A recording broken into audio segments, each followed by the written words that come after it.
Darling, Yes? Body cream से bank massage करा ना। Of course, why not? Certainly, darling.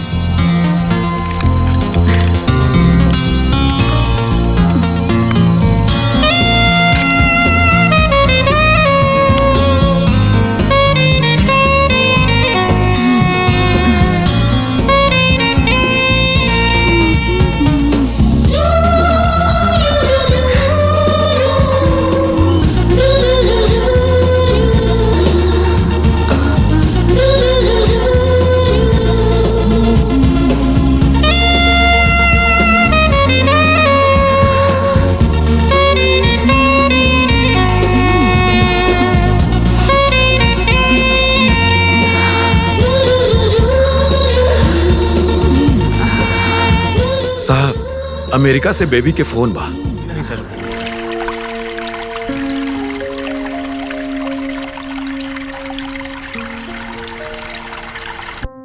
जवारात बा और हम तोरा साथ बानी, ओनली योर्स, सिर्फ तोहार। हमेशा की तरह तड़पे बा, अब आ भी जा।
गुड मॉर्निंग सर। चलो ऑफिस चला।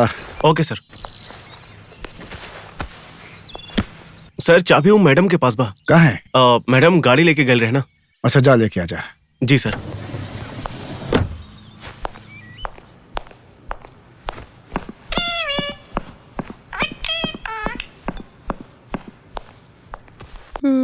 अब एक्सक्यूज मी मैडम, अब सॉरी मैडम, सॉरी, वो सर हमका ऊपर भेजले रहे चाबी ले खातिर।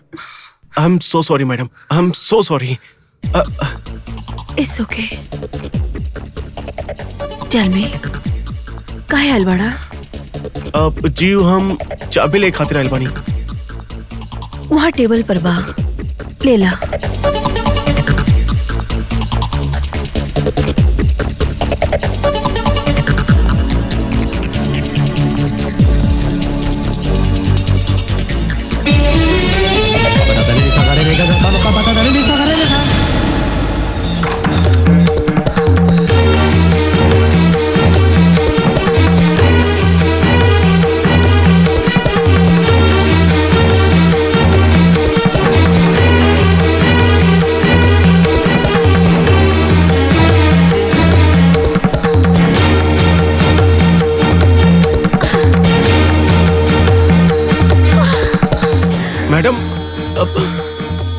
मैडम, मैडम ये आप क्या करता नहीं मैडम? मैडम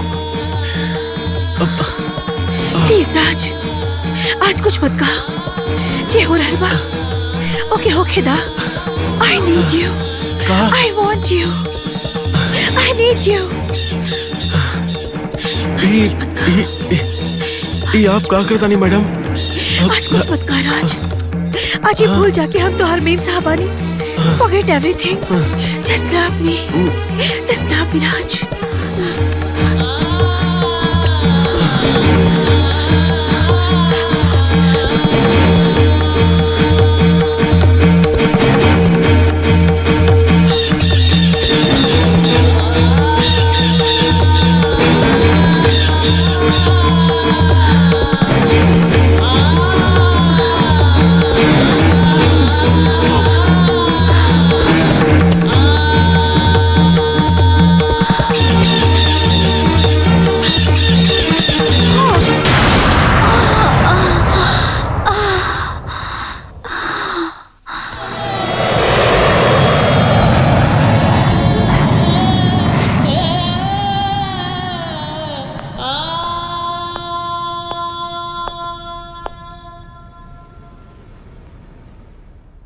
ई का बा सर?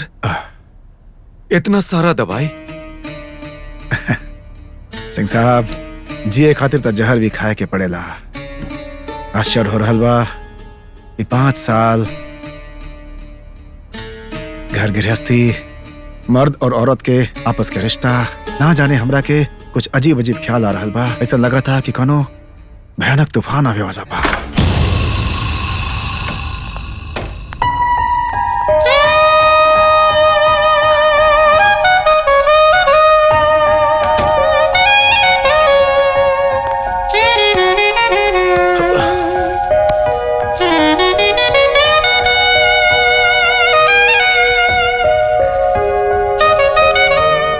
आप निश्चिंत रहें सर, आप घर जाके आराम करें। यस सर।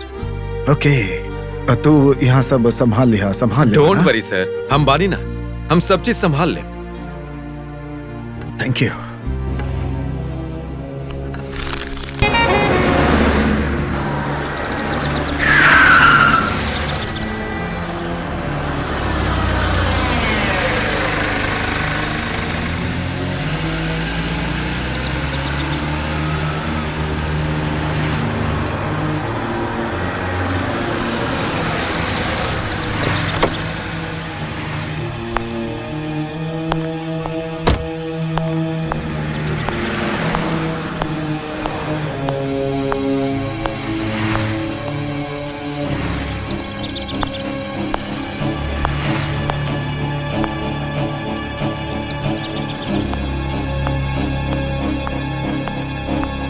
Excuse me, madam.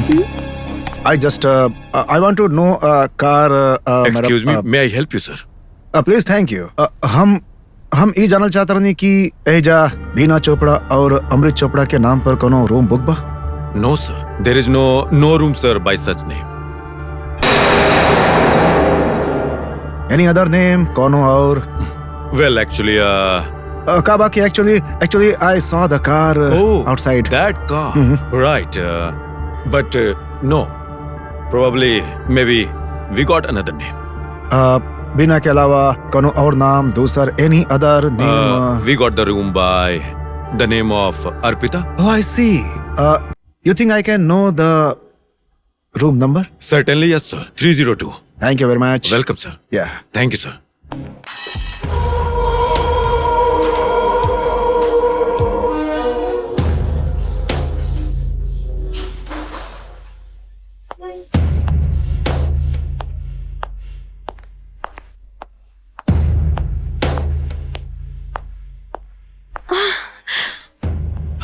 लव्ली, आज तक अमृत हमरा जी ना दे सकल, वो तोरा से मिल रहा बा। लव्ली मोर, यू आर माइन, यू आर माइन। लव्ली, हम तोरा खातिर सब कुछ छोड़ सके नहीं, अमृत के भी। लव्ली, प्लीज लव्ली, ओह लव्ली, लव्ली।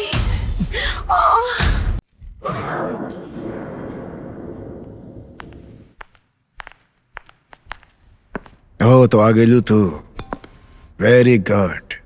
हाँ, के रहल हो? ओ, तो आप सब कुछ जान गए बानी? हाँ, हम सब कुछ जान गए बानी। के रहे हो? जब जानी गए नी तो पूछ काहे रहल बानी?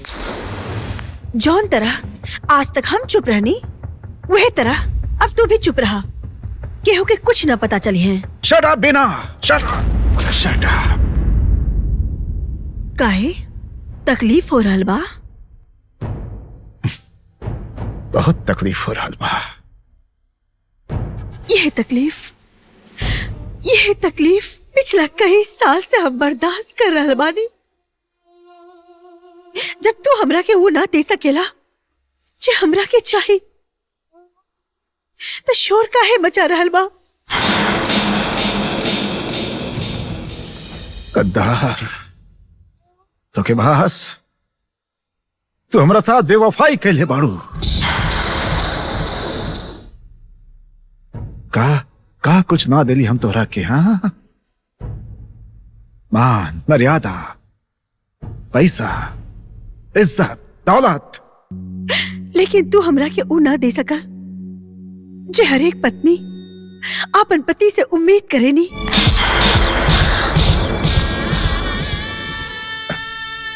का तोरा खातिर जिसम के भूख ही सब कुछ पा? सब कुछ ना सही, लेकिन बहुत कुछ तो बा। हम भी पूरा औरत बने के चाहेनी। आपन बच्चा के माँ बने के चाहेनी। लोग औलाद पैदा करेलन, हम दौलत पैदा करनी तोहरा खातिर जौन हर पति अपन पत्नी के ना दे सकेला। लेकिन हर पति अपन पत्नी के रात के जे सुख दे सकेला, वो सुख हमरा के तू ना दे सकेले। बीना,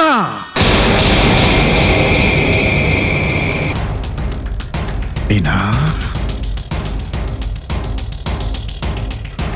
जीत चाह रहल बा तो हर कला तबाह के मार डाली, लेकिन हम मजबूर बानी। बहुत प्यार करीला। हाँ बीना, हम तोरा से प्यार करत रहनी करीला, और प्यार करत रहा।